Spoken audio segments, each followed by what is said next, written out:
Kagabi lang mga buddy, ay isang napakagandang performance ang ipinakita ng ating pambato na si Alex Santissima Jr. Matapos niyang talunin via technical knockout ang former IBF Minimum Super Bantamweight World Champion na si Yukinori Oguni. Tila wala nang naniniwala na kayang talunin ni Santissima si Oguni. Matatandaan, 4 na buwan pa lang ang nakalipas ng talunin ni Oguni si Marlon Tapales. At matatandaan din na nakalaban na din ni Oguni ang 3-division world champion na si Casimero, na nauwi lamang sa draw. Bugbog sarado si Oguni sa kamay ni Casimero at nag-inarte na lang ito sa round 4 dahil nabasag ang ulo nito. Kaya ngayon ay madami naman ang nabilib kay Alex Santissima dahil talagang nakipagsabayan ito kay Oguni.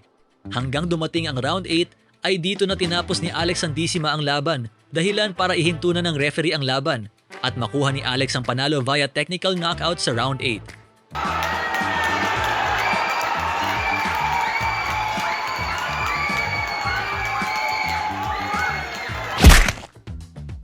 Sa kabilang banda naman ng mga body, former 3-division world champion John Riel Casimero nakabili na ng magarang sasakyan.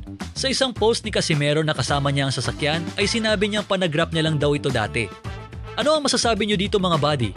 Totoo kayang nabili na ni Casimero yan? Madami kasi ang nagsasabing hindi daw totoong nabili niya yung magarang sasakyan. Pero kahit ganon ay anumang oras at araw ay kaya bilhin ni Casimero yan dahil alam naman nating napakadami ng pera ni Casimero.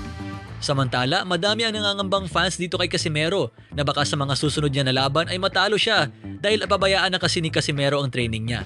Ni hindi na naglalabas ng update sa kanyang training. Ni kahit man lang papawis ay wala.